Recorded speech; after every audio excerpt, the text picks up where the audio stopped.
Welcome everyone. Everyone kind of wants to get settled. Welcome to SciPub. My name is Jeff Lauder. I'm the Executive Director of Sierra Streams Institute. For those of you who aren't aware of who we are or what SciPub is, we are a community science organization based here in Nevada City. And our goal is basically to connect people to the scientific process. We do research, restoration, education around various environmental issues. We've been working in these watersheds for the better part of 25 years. And one of our goals with connecting people to the scientific process is to host events like this. So if this is your first SciPub, we have these on the fourth Tuesday of every month. This is now entering our second year of this event. Really exciting mixes of speakers every year, everything from updates on our research, to Forest Service, to NID, to local research labs, all related to things that might be of interest to you. For example, June, we're still on hold, going to be figuring that out, but July's SciPub is actually Nevada County Office of Emergency Services giving a presentation on a evacuation study that they did. So it's kind of part traffic study, part fire modeling, and it's how they came up with some modern evacuation plans through a third-party research consultant. So that'll be the end of July. August, we're going to have Climate Action Network giving kind of a mix of green research in our community. As we get into October, we have researchers from UN Reno asking for help on community science to track the snow-rain transition line through an app that they've developed. So lots of exciting topics, more that'll fill out the year. But really our whole goal here is just to connect you guys to regionally relevant science. If anyone has any topics they'd like to see explored, come talk to us. We love to host local researchers, local experts. If you know someone, bring them on in. So today, very grateful to have Greg Jones, the Assistant General Manager for Nevada Irrigation District, coming to give an update on some of the distribution system issues some of you may have been aware of, as well as the plan for water. So we're going to start with his presentation. I'll ask that we hold off on any questions. I have a brief update at the end on a data dashboard that we would like to help have you guys help contribute to collect data on flow issues in these watersheds. And then we'll have just open discussion and questions about all of these water issues. So without further ado, please welcome Greg Jones, Assistant General Manager of Nevada Irrigation District.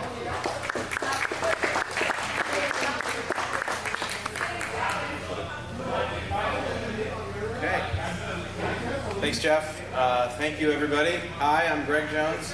I'm the Assistant General Manager, as Jeff said, of the Nevada Irrigation District. And so we'll talk a little today about, and I appreciate you inviting us and inviting me and talking about various things about NID going on. We've got a couple big things happening right now. So I'll give you the update. There's a lot of information in the news, but I'll give it to you straight, and we'll see if we can answer any other questions beyond there. I've got just a brief overview of NID, so those of you who don't know who we are, what we do, where we are, a bit of our distribution system, a little bit on the PG&E issue and where it is standing today regarding Lake Spalding and what's happening up there. Summertime water availability, river systems, and lake systems, to be specific. And then I'll go over a little bit of our plan for water, which is a latest program that we've been putting together for the last maybe 24 months or so, about a 50-year projection outlook on water systems throughout our region. So without anything more, okay, well, while Jeff gets that going, I'll just give you an update on NID. Stands for the Nevada Irrigation District. Okay. We are your local water purveyor. We are a government agency. We are a special district.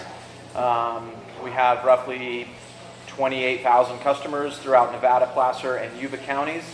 We are the second largest by size irrigation district in the state of California by regional boundary. We're about 265,000 acres in size. That's second to Imperial Valley down in the south of the state. Let's see.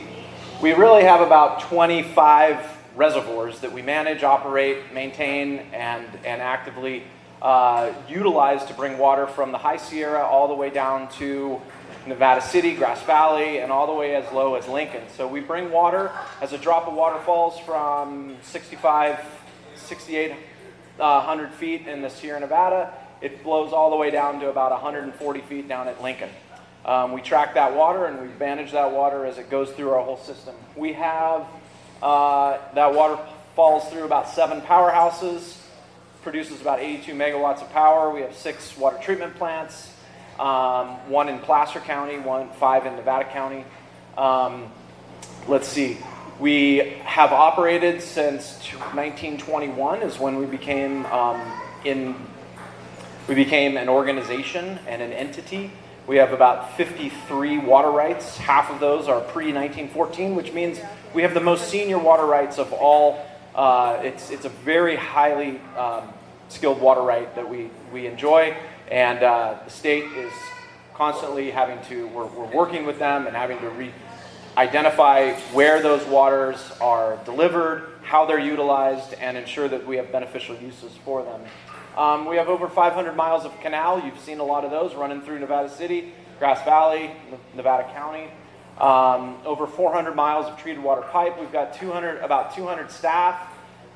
So we operate campgrounds as well. So we operate all the campsites in Scotts Flat Reservoir, Rollins Reservoir, Jackson Meadows Reservoir, Bowman Reservoir. So we kind of cover the whole gambit from there. So that is just a little overview of who we are. This is our geographical territory. The orange here is our delivery system. That's where we can deliver water to based on our water rights. They're very defined and very specific. So this is the 265,000 acre water boundary of the Nevada Irrigation District. This in the shaded zone is what we call our area of interest. Some title it the watershed that we work in, and essentially it is about 70,000 acres of where we gather our 53 water rights in order to deliver them all the way through this system here, which covers our treated water and our irrigation customers. Those waters fall way up here at the top of the middle Yuba River, which is Jackson Meadows and Milton, all the way at the top. That is the headwaters of the middle Yuba River. And then we flow and capture water in Bowman Reservoir up to French, Falcherie, Sawmill, and pull down. Those flow into eventually the South Yuba River. Those waters are up here above 5,000 feet in elevation, 10 to 30 feet of snowpack on a normal winter. They flow through this cute little pinch right here, which is Lake Spalding. If you're driving up Highway 80, you'll see Lake Spalding on your left. It's the big lake as soon as Highway 20 enters Highway 80 and they intersect. Right there on the left and the north side of Highway 80 is Lake Spalding. From there, water is then diverted down the Bear River and the Drum Canal, which is owned and operated by PG&E, and is diverted then also into the South Yuba Canal, which now NID owns. PG&E has owned it for 50 years, and we had just acquired it, I believe, at the beginning of this year for the whole price of $1, and it's a 14-mile canal that we own, manage, and operate. And it is the lifeblood to our system here that flows into Scotts Flat. And the Bear River systems flow into Rollins Reservoir, eventually making it into Combi Reservoir down here, and then diverting themselves to the area within Placer County. Looking back up into the upper watershed, this is Lake Spalding here. This is our region where we collect the water. This is French Lake, Falcherie. Has anybody ever been up to French and Falcherie reservoirs? Okay, good. So this is a series of high elevation granite overtop high elevation reservoirs. This is Jackson Meadows here, just outside of the picture, English Meadow here. Our water delivery system from here flows from these reservoirs. From the middle Yuba up here, we come down a tunnel. It's a 9-mile tunnel called the Bowman Tunnel. And that was built in, I think, 1930 something. And it's 9 miles through the granite rocks in the High Sierra, dumps into Bowman Reservoir. We then traverse water from the Middle Yuba and now the South Yuba down to Spalding. Right at Spalding is where our water intersects with PG&E water, intersects with PCWA, Placer County Water Agency's water. And it must make it through a small spot, which is right here. These are the powerhouses, Powerhouse 1 and 2 of Lake Spalding, of PG&E. And it's their Spalding Powerhouse 1, Spalding Powerhouse 2. From there, that water goes from that, there's Lake Spalding up here again, and the Powerhouse 1 and 2. From there, we can basically jump the South Yuba River, because here, as you all know, Lanning's Crossing is a steep granite wall, and you're not going to get water from one watershed too easily over to the other. So we cross watersheds from the Middle Yuba to the South Yuba, and then eventually into the Bear River system and the Deer Creek system. So from the Spalding powerhouses is where we collect our water from all the runoff that's happening right now. It goes again through the Middle Yuba, South Yuba. Now we bring it down the Bear River system, and we also bring it down the Deer Creek system. The Deer Creek system is what we call the South Yuba Canal, and that again flows into Scotts Flat Reservoir, which we are located down in here, Grass Valley, Nevada City. The Bear River system flows, like I said, our water, PG&E's water, and PCWA's water. PG&E is strictly for power generation. NID and PCWA's water, again, is for consumption. It flows into Rollins. It's diverted again for a few more locations, collects powerhouses. These little red dots are powerhouses. Goes to Combi down here, and then traverses to the rest of the system.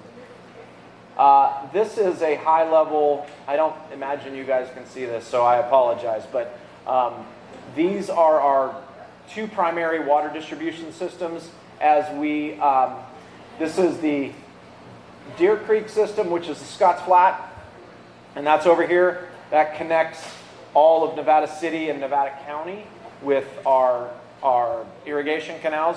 That's roughly 225 miles of canal. It serves about 3,300 raw water customers and about 18,000 treated water customers. This system over here comes off Lake Combi, which is the Bear River system. Rollins is above it. And that system then flows into Placer County. Placer County, that Bear River system is, off of it, we've got roughly about 195 miles of open ditch canal.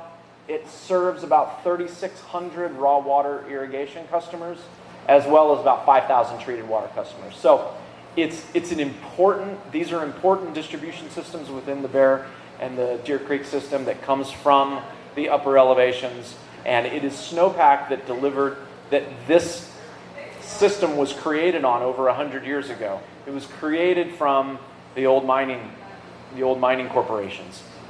NID bought into it and has been managing and administering those systems ever since. But this document, this over here, really shows a bit of the different watersheds that we work in, and so we do these inter-watershed transfers with our 53 water rights all the time, all day. And so what's happening right now is we are stuck right here. All the water from the upper region with all the snowpack is staying up above Lake Spalding. It's flowing into Spalding because it has nowhere else to go. It's overflowing down the Middle Yuba. It's overflowing down Bowman and Canyon Creek into the South Yuba.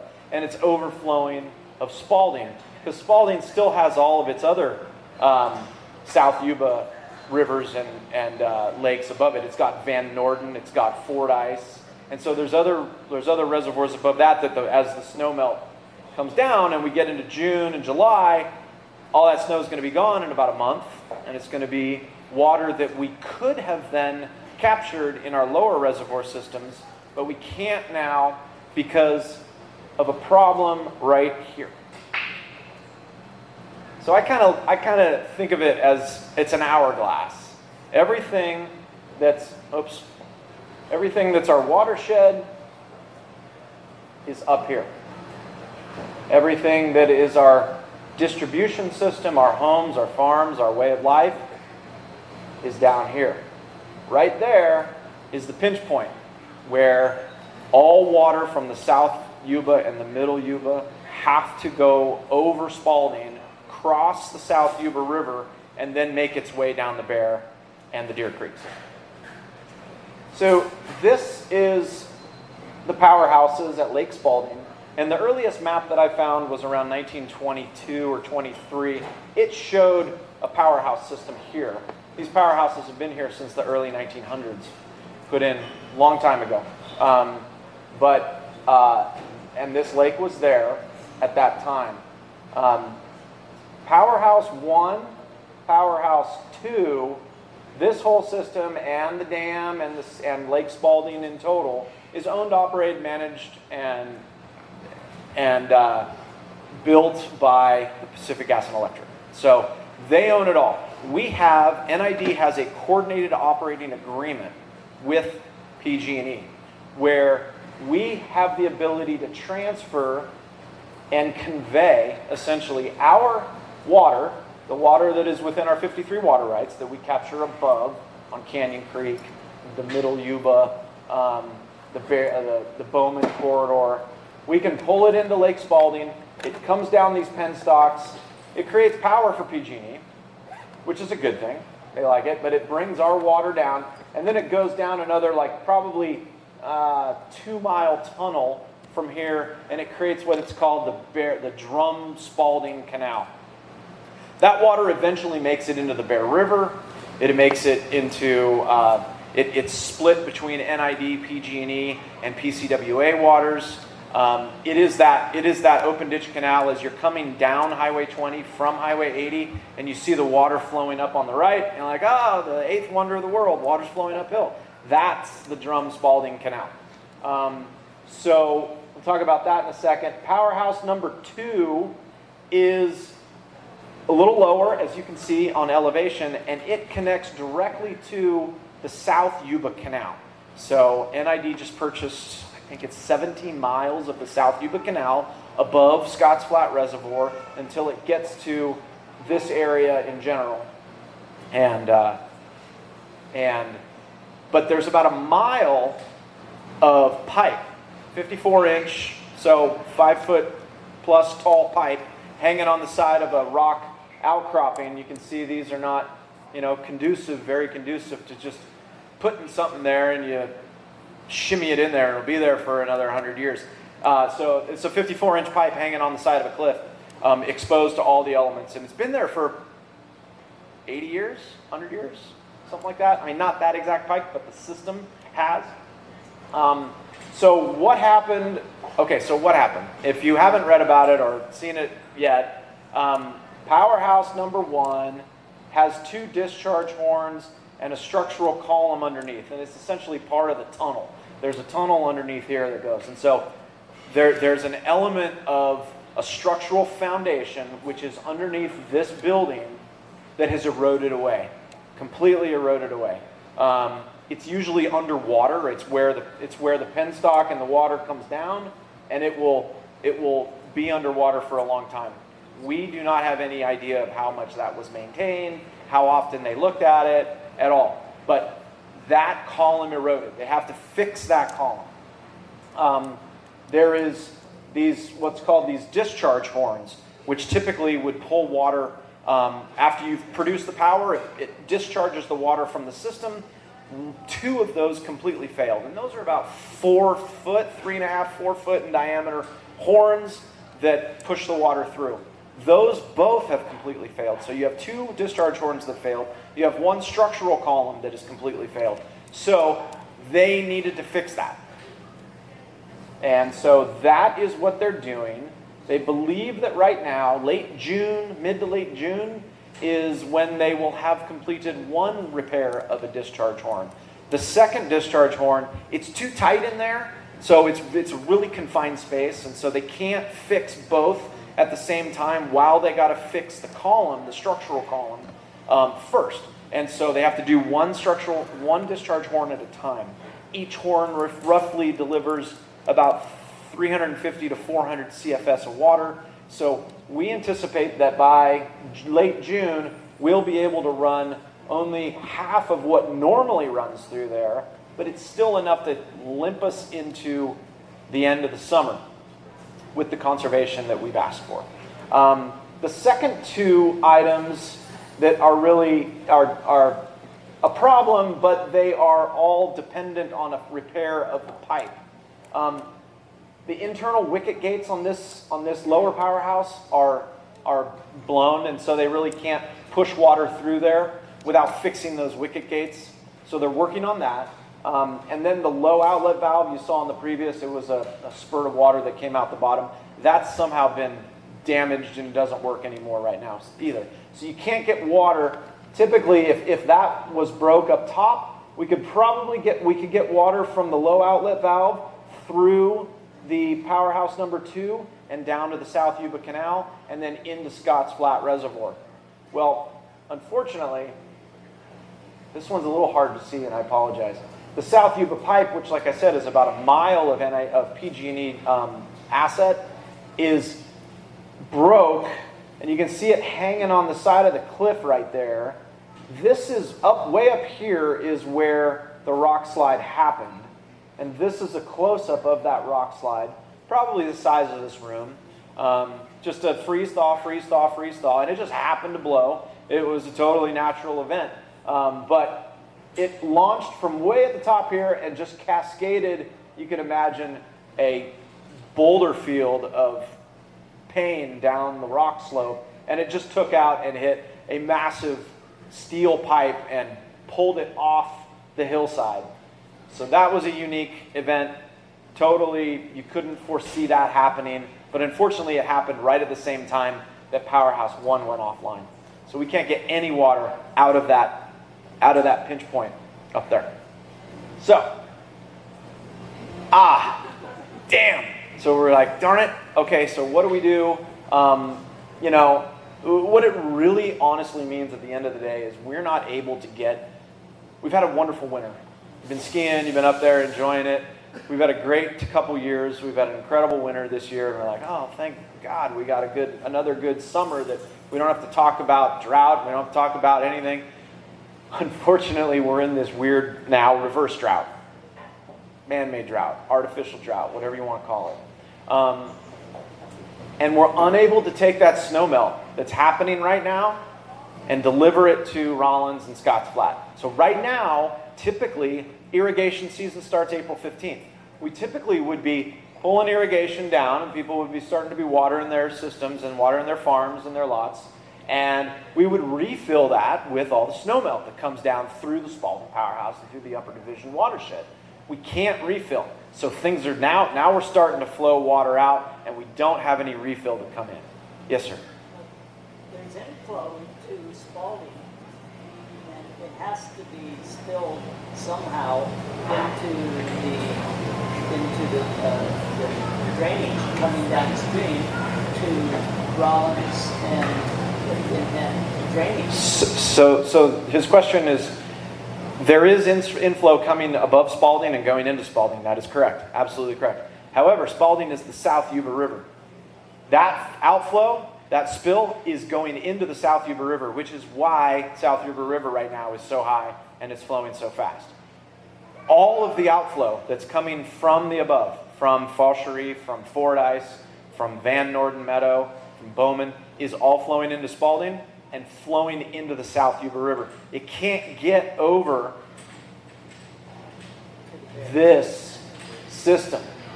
This is the only way that water gets out of Spalding through these two locations. Otherwise, it goes right down this canyon, and it turns north, and it goes through Washington, and it goes all the way to Englebright, and it keeps going.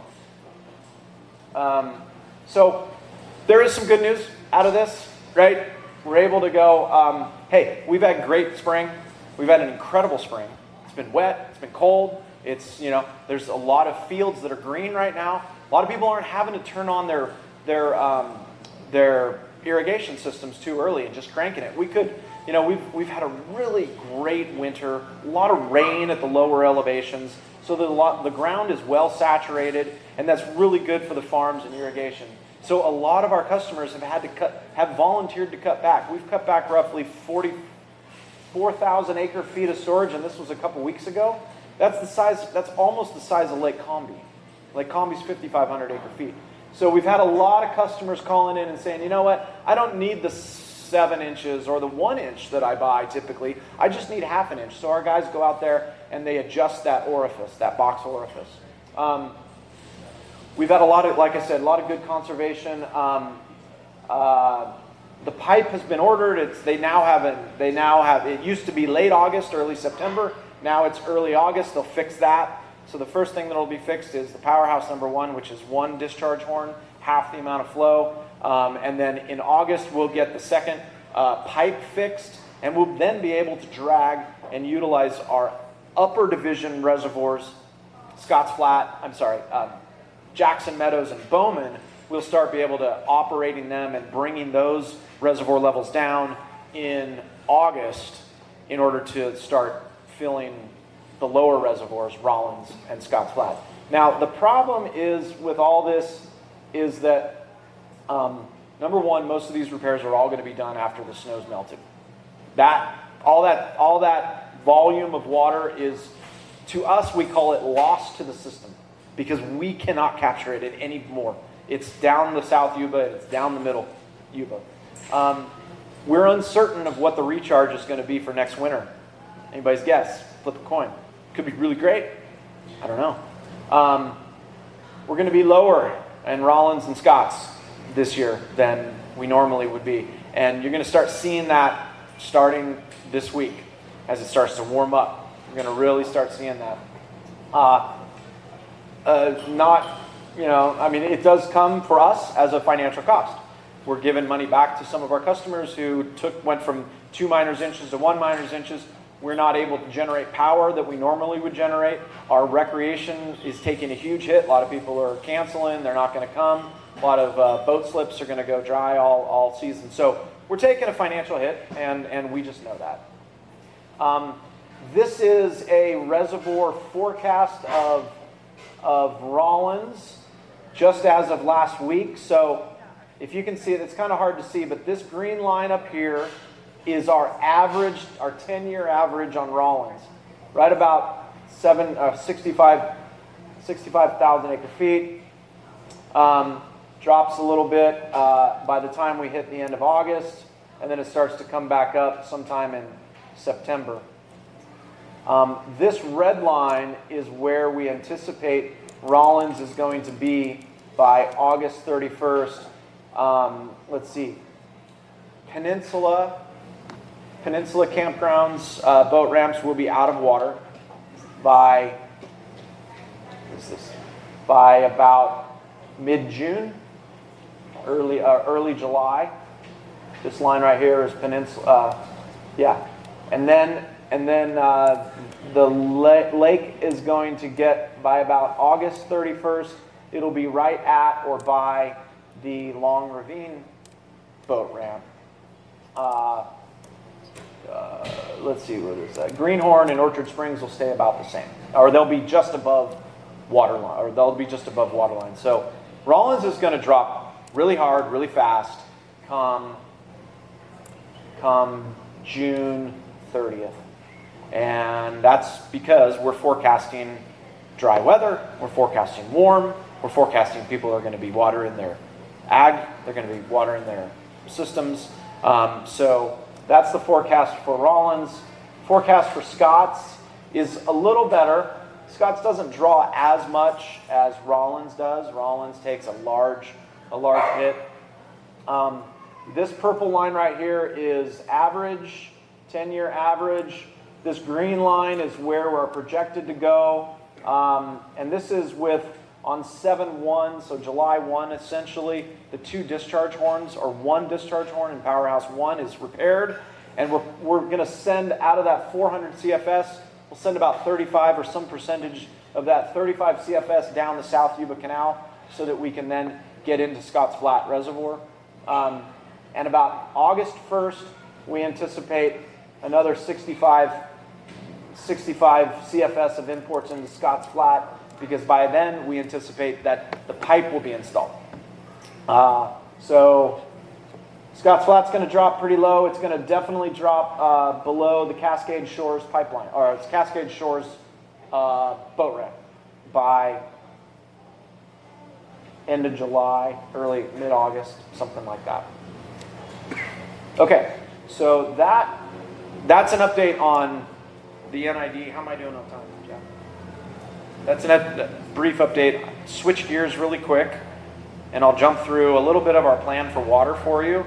I'll go pretty quick through here because I know at the most. Okay, so switching gears. That's our PG&E, and I'll be happy. I think we're taking questions at the end, right? Okay, so Plan for Water was a 50-year outlook projection for NID. We tried to think about what does this region look like in 50 years. It's been around for over 100, and our systems have been around for more than 100. What do we anticipate the next 50 years to look like in the face of climate change, in the face of growth, in the face of technology, in the face of different needs and different demands on our water? And so we just went through a 24-month process, open to the public. Some of you were participated in that. I see some familiar faces. And we collected a lot of data. We gathered a lot of information. We gathered a lot of data on what we believe to be the case in 50 years. So with this, we came up with 3 different hydrologic scenarios and climate change models that we used. And I don't know who in here is I am not a scientist, so I don't know a lot about how we came up with these, except we came up and identified we identified a bookend on the very warm climate scenario between now and 2070, came up with a wet-ish scenario between now and 2070, and sort of a median scenario between now and 2070, what we project the climate to do. We looked at all sorts of demands, we looked at all sorts of uses, and that had to do with how our hydrology is about where the water falls. Does it fall as rain or snow? How high in the elevation is it going to fall in rain or snow? And what is the frequency and intensity of that water coming down in the next 50 years? So all of those things were put into these systems and our modeling. And so these are the 3 sort of high bookend, the wet, medium, and dry, low bookend that we identified. This process brought us into another kind of a reservoir operations model where we brought in demands, we brought in watershed runoff that was based on those median, dry, and wet climate scenarios, and different regulatory requirements that we have. We brought in an operations modular, and out of that we think we're talking river flows, storage reservoir amounts, diversions to our customers into the canals, generation of power throughout our systems, and then different deliveries throughout the system. All of that came to a deciding factor, which our board is still working on, and it's looking at high-level strategy options that NID should think about, develop, work on, identify, financial model out, cost benefit, different scenarios that we think are going to help us in the long run of demands versus supply. In the end, what we believe and what our modeling has shown is that as the climate warms, less snow is going to fall at lower elevations. It's going to go higher in the system. That means that there's more rain that'll fall in the lower systems, and there's only so much storage that is currently on the hillside. And we just named them: Rollins, Scotts Flat, Jackson Meadows, Bowman. And so we're projecting a long-term deficit between the demand that we think is going to happen and the supply that we think is going to happen in the 50 years. There's a lot of assumptions that go into this. The demand takes into account all sorts of different evapotranspiration systems. It takes into account how many farms are going to be created and what kind of farming aspects are going to be around in the next 50 years that are not here today. And so we came up with a series of different strategic options, and they fall around operations, so adjusting our carryover storage. How low can we go in a reservoir while waiting for the next winter to come and recharge that reservoir? So that's something we look at. Automation, metering of our raw water systems. We've put some high-level cost dollar amounts to a lot of these things. We look at watershed management, meadow restoration, forest management as an opportunity and as an ability to create more storage opportunity. Canal improvements, lining and encasement. We know that our canals leak at places, and so we want to be able to capture all that leakage. Storage augmentation. This is a time that we talked about sediment removal, new storage opportunities, raising of current reservoirs, and getting more storage out of the reservoirs that we currently have.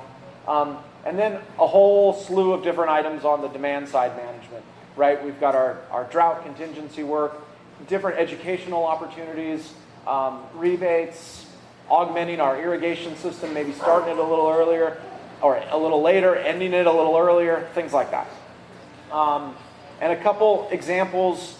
This is some fuels management stuff. I brought this thing over here. It talks about all sorts of different fuels management that NID's been working on for a number of years. You know, we do a whole bunch of different fuels management projects right now.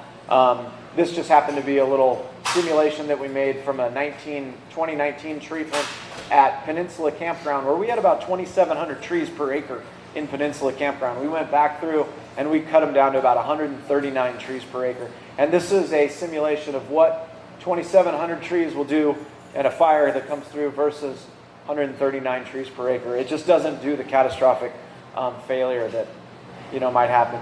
We looked at sediment removal. We've done that in the past. This is Combi. We've spent a lot of money doing sediment removal in the wet and the dry.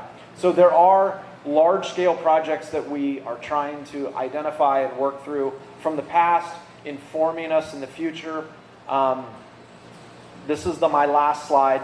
This is a representation of some of the data delivery that went through our system and on our plan for water matrix. And we came up with a few different. We asked our consultant to run a few different modeling scenarios for us, that if we did one of these large projects or one of these activities, what would it do to our deficit? Because the deficit in general, we are showing that we will have a deficit of demand versus supply in the long run. And so if we do nothing, we have an average deficit per year of roughly 35,000 acre feet. We looked at a couple different options, raising Rollins 10 feet, raising Rollins 50 feet. That means putting another 50 feet on the dam. And it brings some of the deficit that we see down a little bit, down to negative 15,000 acre feet on an average basis. And this is the dry. So back to the climate modeling, that is the big, we've had multiple dry years. We want to be careful. And then median baseline and then wet baseline is the blue. Revised carryover, water purchases from PG&E, which we do already, and then they added another revised carryover and water purchase. But just wanted to give this as an example that we did run some modeling through some of these large-scale capital improvement projects that are on the books that we've been thinking about, and what would those mean to an average demand and supply scenario for our customers.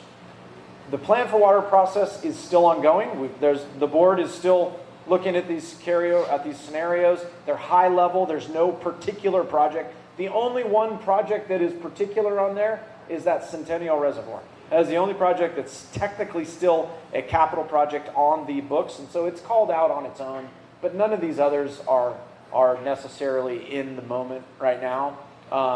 But we wanted to put that in there as well and say, what would it do if it happened? What would it say? What would it turn out to be? And it still shows deficits all around. I think that's the end of my presentation. Thank you guys. Thank you all. Thank you very much, Greg. So as I quickly switch over to this other presentation, I just thought it was an interesting takeaway from the figure here that even in the wettest conditions, there's still going to be a deficit no matter what. So kind of an interesting takeaway there. So like I said, I'm just going to take a couple more minutes of your time to talk about Sierra Streams Institute's monitoring of this issue and how you guys can help, and then we'll turn it back over to Greg for discussion and questions. So one of the really interesting things about this that Greg pointed out is that it's kind of an artificial / natural experiment. Natural experiment is the term that we use in the science research world for nature does a treatment. Like if we're going to do an experiment where we're going to remove frogs from a stream and see what happens when we remove the frogs, we're applying a treatment by removing the frogs. In a natural experiment, nature applies the treatment. In this case, artificial structure failure is applying the treatment. But there's an interesting history here for us to explore because Deer Creek, presumably before a lot of this infrastructure was built, would run dry. It's a snow melt fed stream with a pretty low elevation headwaters until all the Spalding infrastructure was put in place. So we at Sierra Streams, just a brief history, have monitored the Deer Creek watershed in particular for quite a while, so we have a lot of interest in these impacts.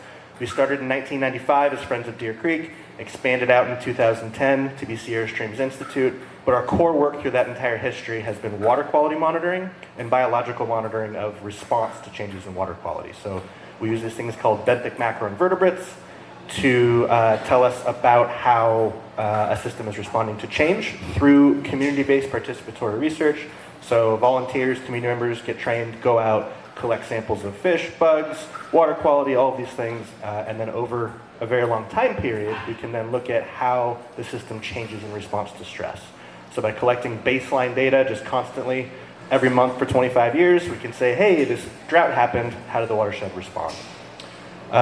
We also do various activities in the realms of education, restoration, and other forms of research, but really for the focus of today, I wanted to target our watershed monitoring history. So this is the Deer Creek watershed and our current monitoring sites. So you just heard about Scotts Flat, and then you can see the South Fork at Deer Creek, and then kind of the canals that come into South Fork at Deer Creek. So we have a site right below the confluence of North Fork, which is natural, and South Fork, which is augmented.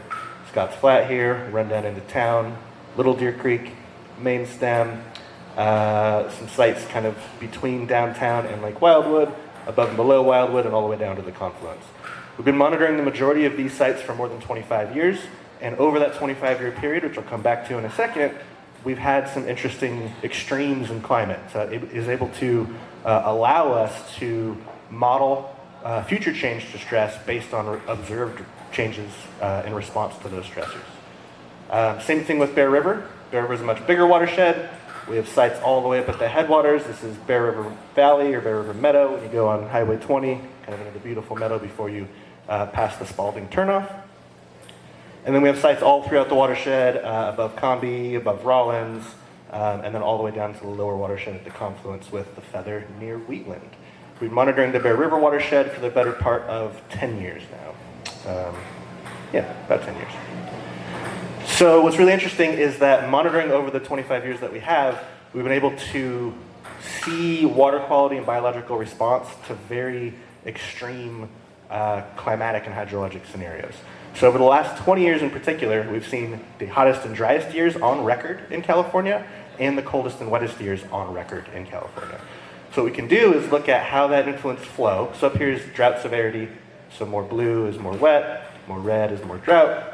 And then we can look at flow in various portions of the creek. This you can't really see, but it's basically output at Deer Creek flow down at the Smartsfield gauge, which is right off Mooney Flat Road before Deer Creek meets with the Yuba River below Englebright. So we can look at actual measured flow in drought years, in wet years, in average years, and flood years, and ask what's going on. And I won't dive too much into this, but the prior SciPub that we had was actually from Emma, who's in the back here. She is a stream scientist with Sierra Streams Institute and did a wonderful analysis of those 20 years of data and how biological communities, bugs in the stream, responded to those extremes. And what we basically found was that yes, during extreme drought years, we have pretty dramatic shifts in biological communities, and those are a canary in the coal mine. These bugs basically, if the community shifts a lot or a lot of these bugs die off, that tells us that's a pretty heavy impact, even more so than just shifts in water temperature, pH, other things like that. This is the actual biology that kind of forms the basis of the food web there. So there's a lot to look at here, and we can talk more about this. This is from a poster that she put together. If you're interested, basically it was just showing that yes, on some of these figures, dry years versus wet years in the upper watershed had very distinct impacts on the community, and then same in the lower watershed. So really useful to have these bookends, like he was talking about in the modeling perspective, really extreme wet years, really extreme dry years, to say how is the system going to respond? Well, one of the things that we can also do is garner your help to do that. One of the things we try to do at Sierra Streams Institute is what we call community science. So that's actually involving you guys directly in the scientific process.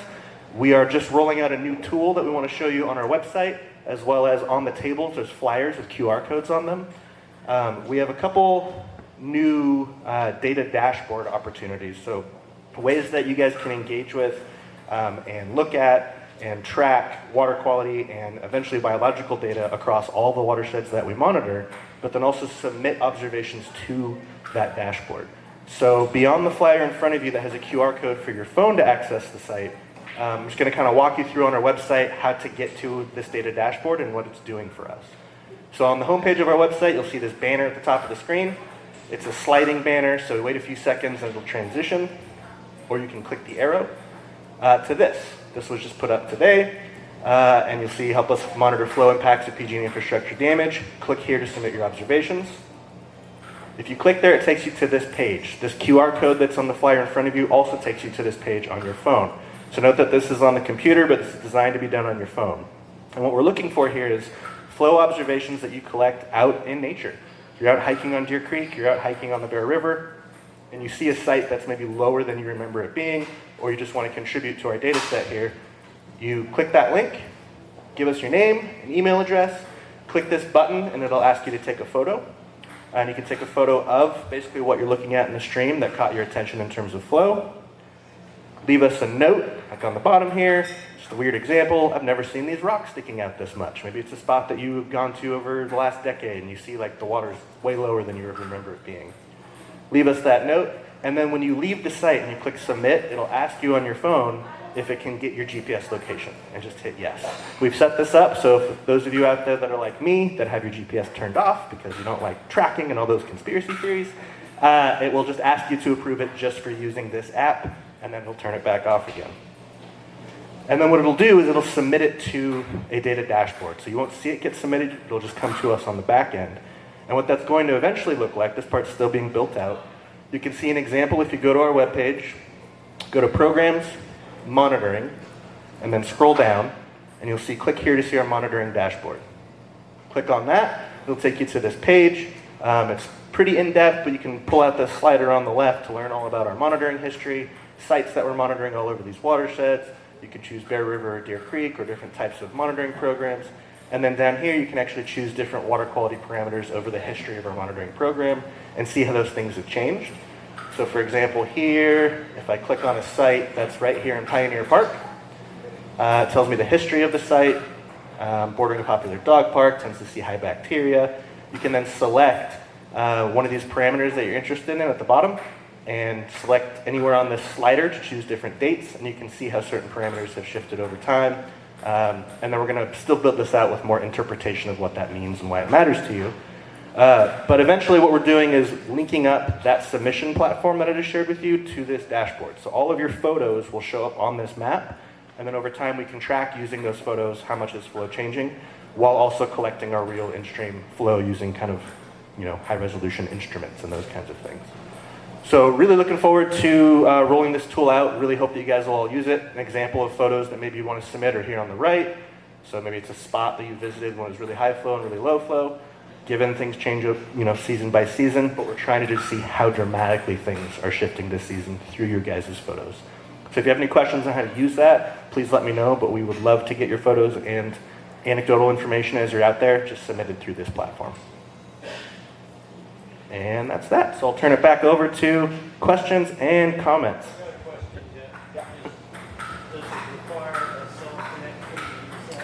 So that's a great question. And we're still kind of working through it. For the most part, yes. What we're trying to figure out, and we can let you know as you guys submit observations, is if you click submit and it tries to get your GPS location, it'll probably upload as you get back into cell service. What we don't know yet is if it's actually holding on to that original GPS tag. It should, because GPS can work even if you're out of cell reception, but we don't know that yet until we start seeing more photos come in. Can I send you photos without that taking them down? Absolutely, we would love those. Yeah, it helps give us kind of a baseline. So. Will I send them directly now if I'm not taking them? Yeah, sorry, I should be repeating the questions here. So he asked if he could submit old photos, if that would also help, and if he should submit them through the app. It will help us establish the baseline, but you don't need to use the app because what the app is going to be good for is the date the photo was taken. So if you want to go ahead and talk to us after and send those photos to us via email, we can definitely use those to build that baseline. I'm just wondering how your historical data is affected by the water that's provided by So that's a great question, and I want to point out that, yeah, at this point we can open it up to all questions about the data dashboard as well as discussion around Greg's presentation and NID. So the question was about how does our historical data respond to, or how are things impacted by inputs from NID? So realistically, kind of what we're talking about here, for it to potentially run lower than it typically would if the infrastructure wasn't damaged, that's kind of an experiment to us because we don't have data that goes back to before that infrastructure was built. So we actually have no idea how this shift in input is going to affect the system, and that's the other question we can ask this year. Yeah. NID has different schedules for how much water is added into, whatever part of the system. And so, you probably don't know. You don't know how much they're putting in at a time, at any one time. So maybe Greg, you want to talk a bit more about that, kind of the scheduled, canal releases and those kinds of things. The data is publicly available in terms of what goes into canals and reservoirs, and we do work with them on looking at that data. Yeah, I'm not the one to ask the question, but all of our flow data is publicly available. So discern it.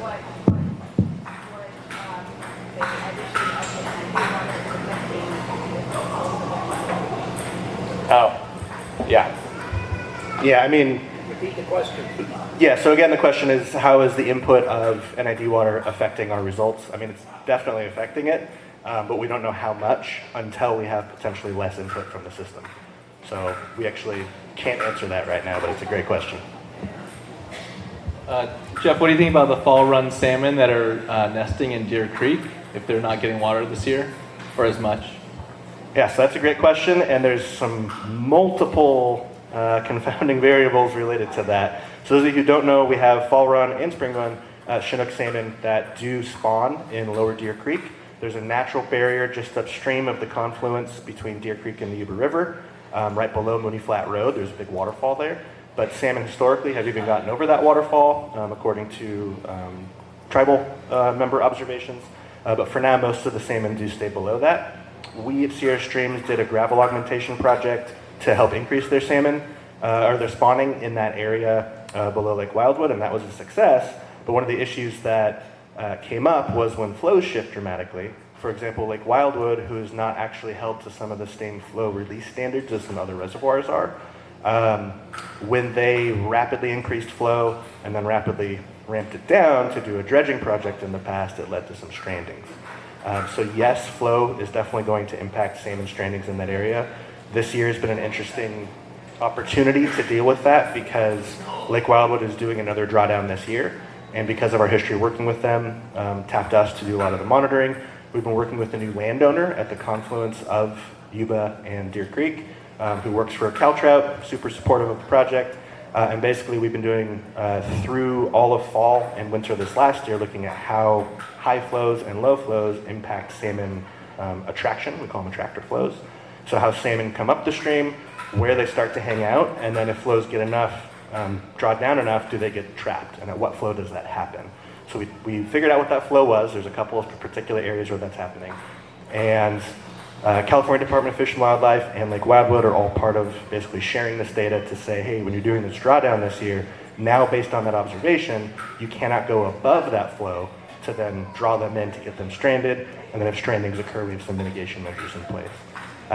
That is all before all of the infrastructure issues happened. And so now we're still having these open conversations with Lake Wildwood and CDFW about what this year might look like for their drawdown.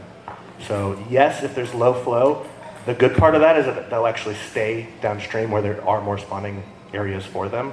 It's only at higher attractor flows that they swim up and then get stranded once flows drop again. Yeah, this is a question for Greg. Just, this incident kind of brings to mind like the Oroville Dam issue. Not that it's as serious or life-threatening, but just like what are the considerations for future infrastructure failure, and just kind of like, what are we doing about just kind of like looking at what infrastructure could be failing or that's getting older, and then kind of like the scenarios of like when that happens. That's a great question. It definitely and thankfully is not as bad and catastrophic as Oroville. But I think it's, for 100 years, this pinch point has not even been an issue. Nobody's really thought about it. It's just like, oh yeah, Spalding, the water comes down through Spalding and it comes to our systems. I think it's going to be an opportunity for NID to talk with PG&E and understand a little bit more about how systems are maintained, monitored, and evaluated. It's also an opportunity to take a look at other areas throughout NID's territory. And that South Yuba Canal in general is 17 miles. About 5 years ago or 7 years ago, we had a slide in a very remote location that took out probably 300 feet of a elevated flume. So that whole connection between the upper system and the snowmelt and our reservoir here at Scotts Flat is extremely risky. It is sitting in a highly flammable forested area that's owned by multiple parties and multiple private, federal, state, local government agencies that do not have the same management plan for forestry. So we've got elements of environmental risk based on forest management practices and where these systems are. We've got operational risk for ensuring that everybody is doing what they say they're doing and they're maintaining, they're operating it.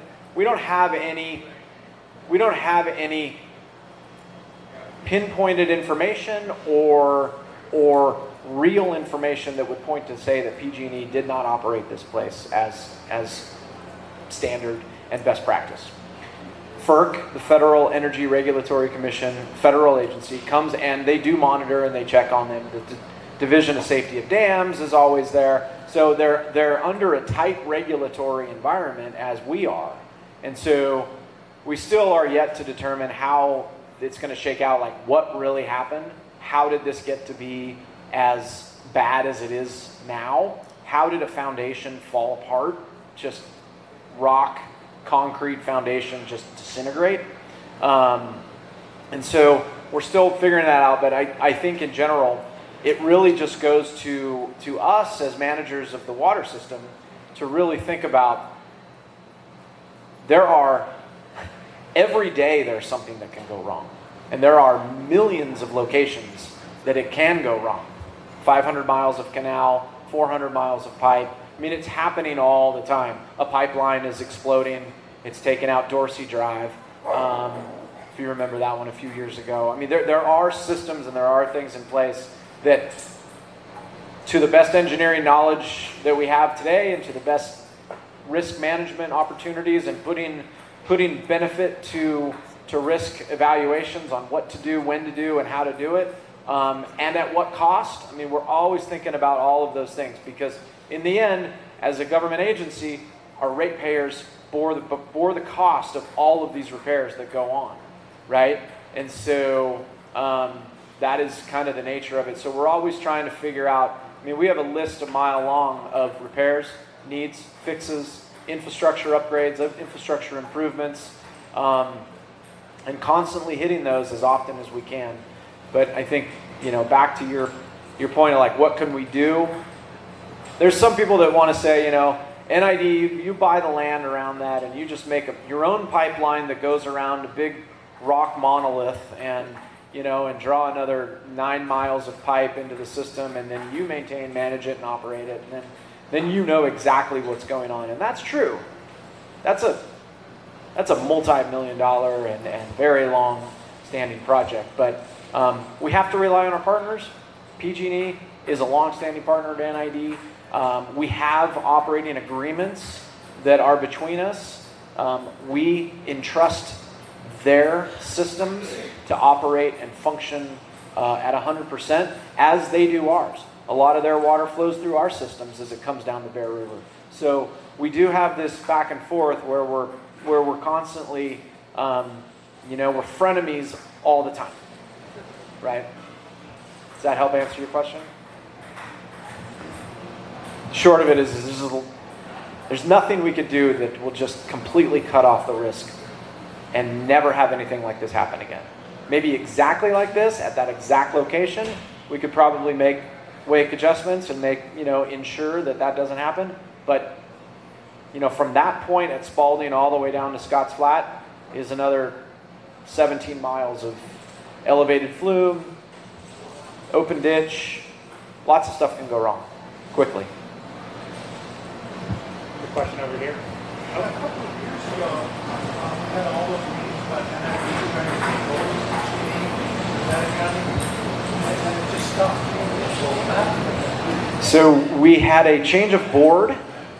Oh yeah, sorry. So the question was, a couple of years ago, there was a lot of conversation about NID assuming PG&E's distribution systems, their power lines, due to their bankruptcy a couple years ago after the Camp Fire. I think it was the Camp Fire. And so our board at the time was different than it is today. Our general manager is different than they are today. And so some of it was political in nature. Some of it was aspirational. I know the county was interested in NID taking it over. We have, as a irrigation district, we have something built within our bylaws that allows us to take over different utility and do different utility type work. So that was sort of a legal hurdle that we had to think about and get over. And so it's like, oh yeah, we can do it. But the magnitude of what was going on and the magnitude of that project and trying to take it on, and the ability really for PG&E to be serious about trying to just kind of give up a lot of this infrastructure and distribution system and revenue, even with the cost of what they were looking at, it didn't make sense. And so the whole thing honestly just faded away. Yeah. Question back here. Does NID sell water to Southern California? That is a great question. And I'll tell you, if we could, we would. Because you can get a lot of money for it. And then we wouldn't have to talk about rate hikes and changes in rates that everybody's going to pay for eventually at some point. If we could sell water to Southern California, we would. The problem is sort of 1, 2, 3-fold. One, physically, NID cannot reach a stretch of a valid river, the Sacramento, without going through at least one other water agency. So getting to that connection is very politically and very financially difficult. We would have to go down the South or the Middle Yuba and go through Yuba Water Agency. We would have to go through the Bear and go through South Sutter Water Agency. So that's one element. And those organizations, there's this thing called refill criteria. And it is a long-term thing where if they draw their water down, because you use their water first until you can refill to a point where they're then spilling and they've been made whole. Sometimes if we hit a nice winter, or kind of a nice winter, like an average, and somebody wants to buy our water, that's the second piece. You got to have a winter that somebody wants to buy it. And you have to have made that organizational development and legal structure in place almost the year before. So you have to pro-rate it and look for it in advance. So you have all that legal information in place. We've never been to a place where we can get to that. What was I going to say? So getting it physically to the Sacramento is very difficult for us. We have sold water outside of district boundaries in the past, and it's been to the neighboring water agency, South Sutter Water District. It's very difficult. The third thing was environmental concerns. Just like Jeff was talking about earlier, you have to put water into the stream and the system at the right time. You don't want to put too much water in to the Bear River or to Deer Creek, or at a time where you're going to bring more fish up that Fish and Wildlife and fisheries do not need that fish up in the stream. So it's a timing issue, it's a logistical issue, it's a legal issue. But I'll tell you what, if you could get through all those and find the cost, the price of water is extremely valuable when you need it. When other organizations, when other cities, when other parched thirst entities need it that are down river. Because the one thing, we live in a benefit and a curse. Our benefit is that we're at the headwaters. We don't have anybody above us. So we have a great access to all this great water. But the problem is, it's a curse because we can't get it past our external boundary to get to a location where somebody's going to want it somewhere else. So it's really, it would be to the benefit of NID, I believe, if there was an opportunity to sell water outside of our system to City of Palo Alto, to Davis, to somewhere south of the Delta. If you wanted to try to go south of the Delta, then you got to go through the Delta.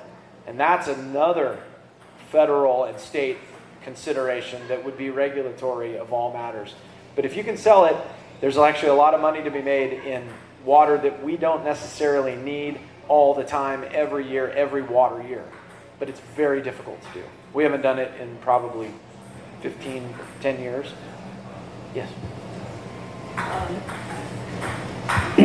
Can you explain the policy of pass-through obligations to the state and the federal? I'm pretty sure, and I've never heard in any conversations, what the requirement is for pass-through to recharge the Delta, for the state, pass-through to the aqueduct, the California aqueduct. What are your obligations in that system? So our obligations fall in our water rights, those 53 water rights we have. Each of those water rights comes with a regulatory flow, environmental flow is what we call it. And it's depending on the year, it's depending on the month, it's depending on the river that you're on. And so those environmental flows have to leave our system. We can't store that water. We have to flow those through our system. And I can't tell you exactly the CFS, what time of year and when, but that is our regulatory responsibility to flow that water through. And it's an environmental responsibility. It's an environmental regulatory concern that's placed upon us by Fish and Wildlife. But it doesn't necessarily have to do with the Delta.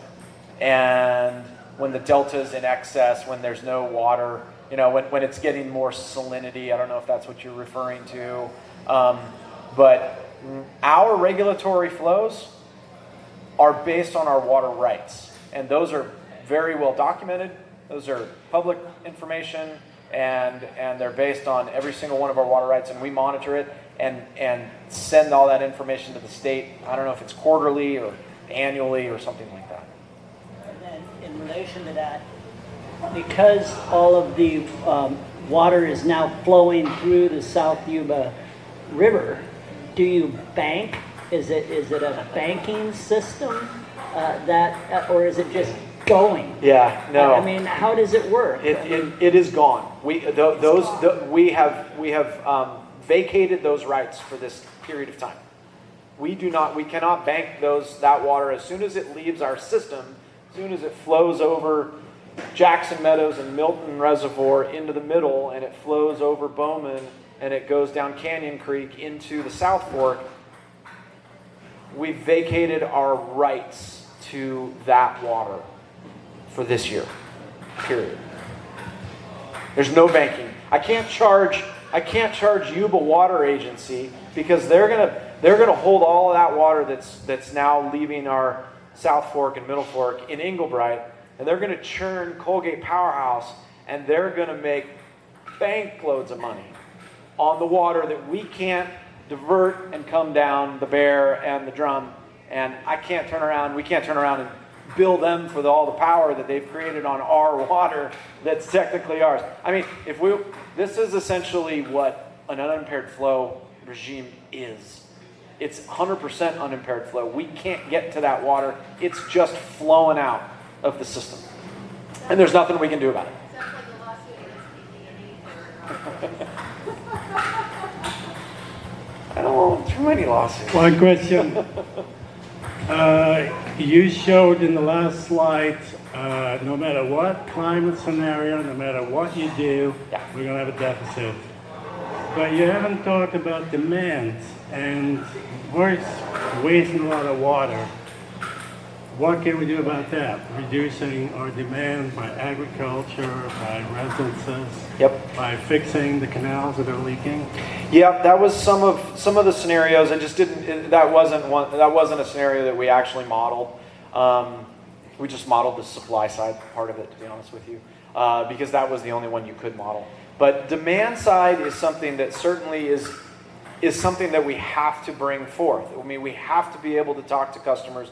We have to be able to say, I mean, the nice thing over the drought of 2012 to 15 or 17, there was, California became, conservation as a way of life was a slogan California-wide, and I think it's really dug in. I mean, I don't think you can go to the store anymore, to the hardware store, and buy a toilet that's greater than 1.5 gallons per minute or gallons per flush.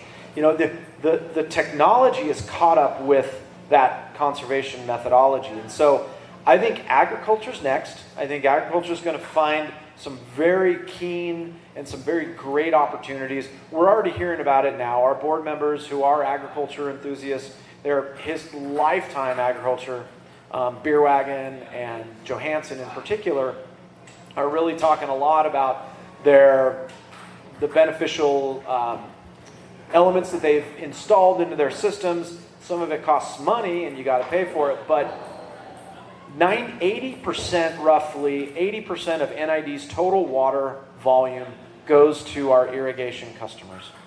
They're not just irrigation customers, they're our raw water customers. They're the ones who have the boxes, and there are about 6,000 of those customers out there. That's 80% of our total water volume goes to that customer base. 10% goes to those of us who have treated water, and our faucets, and our shower heads, and our outdoor sprinklers. That's 10% of our total water volume. So if we can really focus on that 20-80 sort of rule and think about the 80%, how much can we get that down to 75%? That's a huge volume of water that we can save. And so those deficits right there that we see can really be shrunk really fast if we can turn people around. Just like, we just got 4,000 acre feet of storage stored right now in the last month and a half from 255 customers that called in and said, I want to reduce my demand by, you know, a miner's inch to a half miner's inch, from 7 miner's inches to 3.5 miner's inches. And that's how we got 4,000 acres of storage. And so people respond. Education is important, you know, bringing it forth. We're trying, you know, we go into the schools, we talk to some of the school kids. So all of that stuff, the stuff that Sierra Streams is doing, you guys are always educating everybody, you know, other NGOs and nonprofits in the region. We all have to think about, I think we all have the same goals in mind. We want, in 50 years from now, in 100 years from now, we want this area to be as vibrant and as healthy as it is today for us. So we all want that same goal. Sometimes we have different methodologies to get there, but we all have to work towards that, and I think we all are doing a lot of that when it comes to education, when it comes to empowerment, when it comes to, you know, identifying new technologies and new ways to do things. So. Are you going to mention about the storage tank rebate? So this will be the last question, and then we'll do a quick wrap up. But we can hang out and still ask questions after, kind of out of the formal scenario here. We have a storage tank rebate. The question was, are you going to mention about the storage tank rebate? Yes, NID has a storage tank rebate for all treated irrigation water customers, and I think it's, I don't know the exact number, it's on our website. If you go to nidwater.com, go to rebates, customer service, conservation rebates, you'll find it. We're giving $400, $500 for a, you know, a 3,000 gallon tank, 500 gallon tank. So on-site storage is very important. On-prem storage for your home, if you could do it, it's a great opportunity to let the water sit, and you can use it when, you know, later on in the season as things really get dried up. So thank you for that. Well, thank you so much. And yeah, I don't mean to take over and give one last comment here, but I think it's really interesting. I think one of the biggest takeaways from this whole situation for me personally and for Sierra Streams and a lot of people that live in the community is we talked about natural flows. Deer Creek hasn't had actual natural flows for more than 100 years. It's a heavily modified system. So when we talk about environmental considerations, we have to think of what do those mean in the context of a heavily modified, human-impacted system, and still kind of finding those happy mediums. So I think this year's going to be a really interesting natural experiment. The whole system here is kind of an experiment in and of itself. And then one last comment too that I really like, you guys pointed out, meadow restoration. So I wanted to give one last plug to nature-based solutions when we talk about this stuff. A lot of the water that's going into Spalding, you have restoration projects going on upstream like Van Norden Meadow, some near Carr Lake, Feely Lake, a few other restoration projects.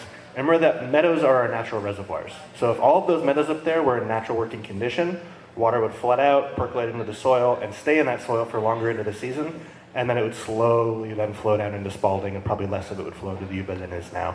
So definitely support those nature-based solutions if you can. Lots of organizations are working on those. So with that, if we can give one last round of applause to Greg. And that's going to wrap up kind of the formal portion here. If you have any questions about Sierra Streams Institute, we have some paperwork up here. And Greg, I don't want to force you. Be around for a few minutes to answer some questions. Awesome. Thank you guys so much.